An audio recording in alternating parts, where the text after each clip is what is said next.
America అధ్యక్షుడు Donald Trump కి big shock తగిలింది. రష్యా సమీపంలోకి వచ్చినటువంటి ఆ రెండు అమెరికా యుద్ధ నౌకల్ని ఇప్పుడు రష్యా యుద్ధ నౌకలు చుట్టుముట్టాయట. డొనాల్డ్ ట్రంప్ ఏమన్నాడంటే, మనం దానికి సంబంధించి బ్రేకింగ్ న్యూస్ మనం ఇక్కడ ఆర్టీవీ స్క్రీన్ పై చూస్తూ ఉన్నాం.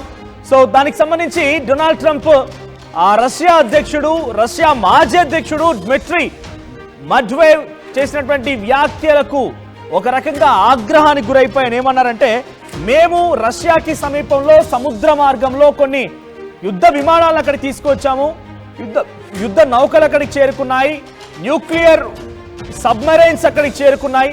సో దానివల్ల రష్యా పైన మేము ఎక్కువ పెడుతున్నాము, రష్యా పైన దాడి చేస్తామని చెప్పి ఆయన ఒక రకంగా హెచ్చరించారు.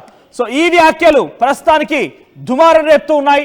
అమెరికా అధ్యక్షుడు డొనాల్డ్ ట్రంప్ యొక్క వ్యాఖ్యలు పెద్ద ఎత్తున రెండు దేశాల మధ్య యుద్ధానికి దారితీస్తున్నాయి. సో ముందుగా రష్యా పైన హెచ్చరించారు ఆయన, నువ్వు యుక్రెయిన్తో యుద్ధాన్ని ఆపేసుకోకపోతే నీ అంతు తేరుస్తానన్నాడు. అలా అంటే చూస్తూ ఊరుకుంటారా?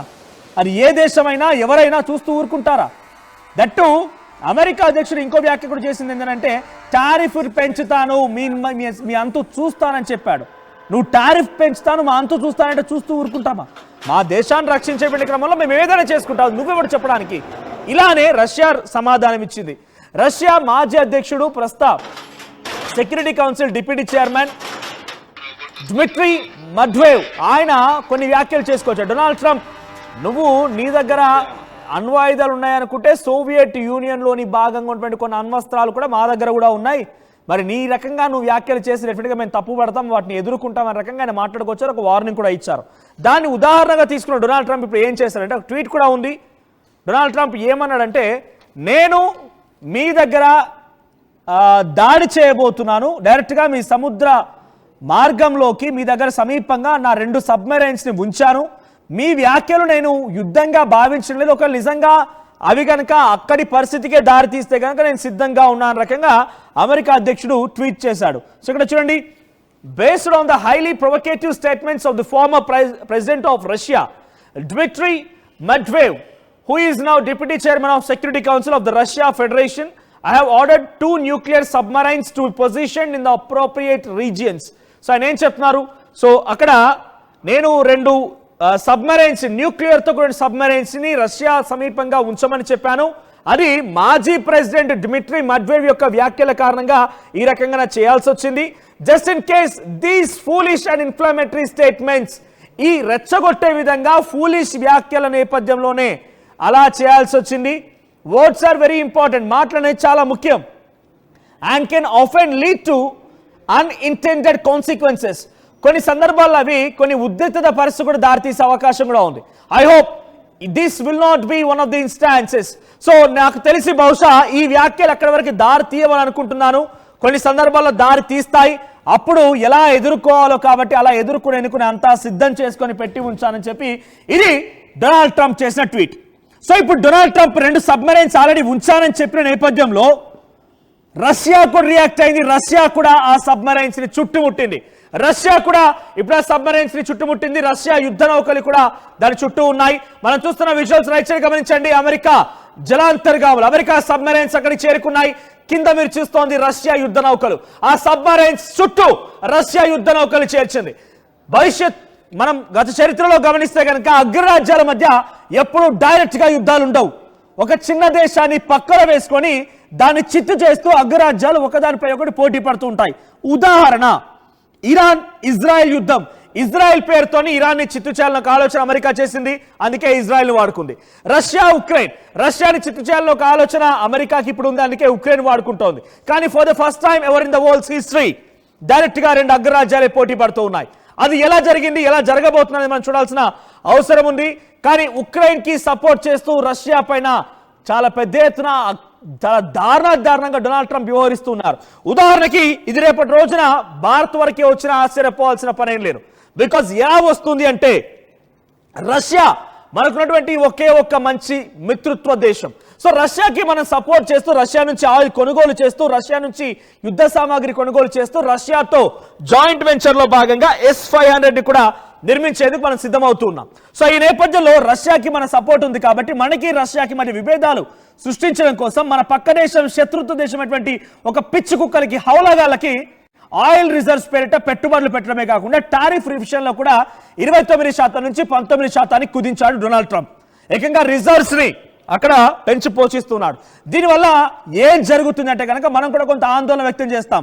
అమెరికా ఇట్లా చేయడం వల్ల మనకు పాకిస్తాన్ నుంచి ముప్పు ఉంది కాబట్టి అమెరికాకు దగ్గర అవ్వాలి, అమెరికా మాట వినాలని ఒక ఆలోచన చేయాలని చెప్పి డొనాల్డ్ ట్రంప్ కళ్ళుగంటున్నారు. కానీ ఒకటి గుర్తుపెట్టుకో, ఒక నిజమైనటువంటి భారతీయుడిగా వందే మాతరం భారత్ మాతాకి జైనటువంటి నినాదాలు చేసే ఒక వ్యక్తిగా గర్వంగా సగర్వంగా చెప్పుకునే భారతీయుడిగా అవసరమైతే అంత ఆయిల్ రిజర్వ్స్ లేక భారతదేశం ఇబ్బందులు పడుతుందనంటే అవసరమైతే మేము దాని వల్ల ఉపయోగించినటువంటి ఇండస్ట్రీస్ని ఆపుకుంటాము, మా వాహనాల నిలుపుదలను చేసుకుంటా, అవసరమైతే మేము స్టోర్ చేసుకుంటాం. కానీ ఈ పాకిస్తాన్ కుక్కల నుంచి ఏ రోజు కూడా ఆయిల్ కొనుగోలు చేయము. అమెరికా మాట మేము ఆత్మగౌరవాన్ని తాకట్టు పెట్టి ఏ రోజు కూడా అమెరికాకి తలొగ్గము.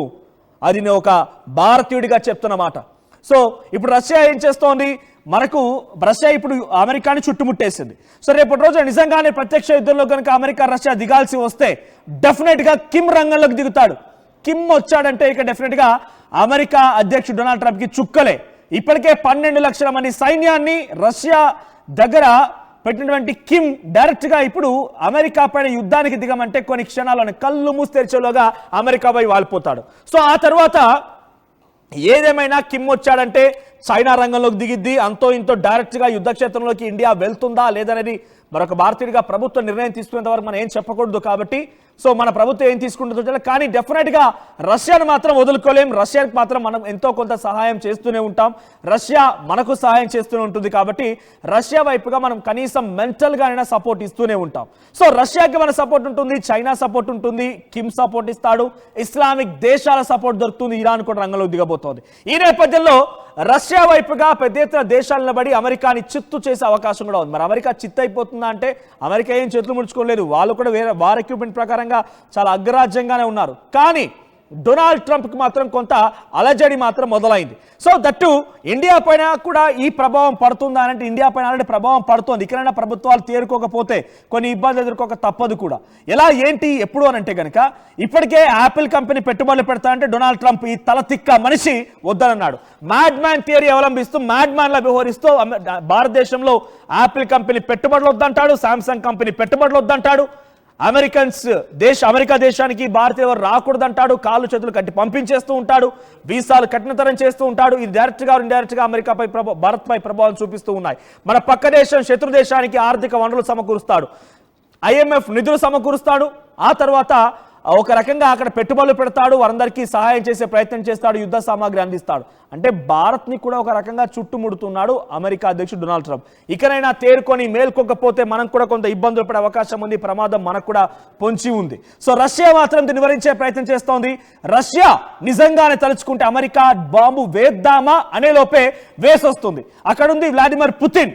సో ఆయన కొంచెం తిక్కుంది, దానికి కొన్ని లెక్కుంది అనే రకంగా వ్యవహరిస్తూ ఉంటాడు. పక్కనే ఆయన ఫ్రెండ్, క్లోజెస్ట్ బెస్ట్ ఫ్రెండ్ ఎవరంటే కిమ్. ఇంకా వ్లాదిమిర్ పుతిన్ అన్న అమెరికా ఆలోచించే లోపే అక్కడ బాంబు వేసి వస్తాడు. కానీ అక్కడ ఎవరు ఆలోచించాలి చెప్పాలి, ఆయనకి వేయాలనుకుంటే ఎప్పుడైనా వేసి రాగలుగుతాడు కిమ్. అటువంటి ఒక కొంత డెఫినెట్గా హీఈస్ లైక్ సంథింగ్, ఒక డిఫరెంట్ పర్సనాలిటీగా మనం చూడొచ్చు. సో ఇంటర్నేషనల్ లెవెల్లో ఇప్పుడు డొనాల్డ్ ట్రంప్కి వ్యతిరేకత పెరుగుతోంది. డొనాల్డ్ ట్రంప్ యొక్క వ్యాఖ్యలు, డొనాల్డ్ ట్రంప్ యొక్క చర్యలన్నీ కూడా ఇబ్బంది తలెత్తుతున్నాయి. నిన్న press secretary Karoline, White House press secretary ఒక మీడియా సమావేశం ఏర్పాటు చేసి ఒక వ్యాఖ్య చేసుకొచ్చాడు. వారానికో యుద్ధాన్ని ఆపుతూ ఉన్నాడు డొనాల్డ్ ట్రంప్ అని. ఇదంతా అవాస్తవం. ఈ తలతిక్క మనిషి, ఈ మ్యాడ్ మ్యాన్, ఒక బాలకాలి వృద్ధాప్యంలో ఉన్నటువంటి బాలకాలి ఎదుర్కొన్నటువంటి ఈ డొనాల్డ్ ట్రంప్, మానసిక రుగ్మతతో బాధపడుతున్నటువంటి డొనాల్డ్ ట్రంప్, ఇవన్నీ నేను చేస్తున్న వ్యాఖ్య కాదు, ఇంటర్నేషనల్ లెవెల్లో జరుగుతున్న చర్చలు. సో ఈ వ్యక్తి ఇప్పుడు ఏం చేస్తున్నాడంటే వారానికో యుద్ధం ఆపడం పక్కన పెడితే వారానికో కొత్త యుద్ధానికి తెరలేపుతున్నాడు, ప్రపంచ అశాంతికి తెరలేపుతున్నాడు. ప్రపంచ అశాంతికి తెరలేపి ఏదో ఒక సంఘటన, ఏదో ఒక యుద్ధం జరుగుతూ ఉంటే దానివల్ల తను ఏ రకంగా స్వలాభం పొందాలి, ఏ రకంగా నేను దాని నుంచి ఒక పేరు ప్రఖ్యాతలు గట్టించాలని రకంగా చూస్తున్నాడే కానీ ఏ రోజు కూడా యుద్ధం ఆపింది లేదు. కళ్ళు మూసి తెరిచేలోగా రష్యా ఉక్రెయిన్ ఆ యుద్ధాన్ని ఆపేస్తున్నాడు. ఏం జరిగింది, ఏం పొడవగలిగాడు? అటువైపుగా ఇరాన్ ఇజ్రాయెల్ యుద్ధానికి సంబంధించి కూడా నేను చిటికి వేస్తే యుద్ధం ఆగిపోద్ది అన్నాడు. ఏం జరిగింది? వారి విధ్వంసమే కదా. ఇంకా దేశ విదేశాల్లో సౌత్ కొరియా, నార్త్ కొరియా యుద్ధాలు జరుగుతున్నాయి. అటు మొన్నే థాయిలాండ్ అండ్ మరో దేశానికి సంబంధించి కంబోడియా దేశాలకు సంబంధించి యుద్ధాలు జరుగుతూ ఉన్నాయి. మొన్నటికి మధ్య ఇండియా పాకిస్తాన్ యుద్ధం జరిగింది. ఆయన చెప్పితే యుద్ధాలు ఆగడాలు ఎక్కడా లేదు.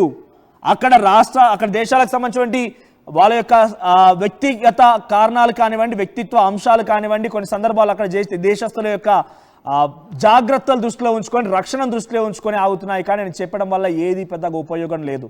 డెఫినెట్గా హీఈస్ అన్డౌటెడ్లీ అమెరికా అధ్యక్షుడు కాబట్టి ఒక అగ్రరాజ్యానికి అధ్యక్షుడే. కానీ ఆయన చేసేటువంటి చర్యలు యుద్ధాన్ని ప్రేరేపించే రకంగా ఉన్నాయి, కానీ యుద్ధాన్ని మూసివేసే రకంగా ఒకటి కూడా కనిపించడం లేదు. ఏదేమైనా ఇప్పుడు రష్యా అమెరికాని లాక్ చేసింది, అమెరికా సబ్మరైన్స్ ని చుట్టుముట్టింది.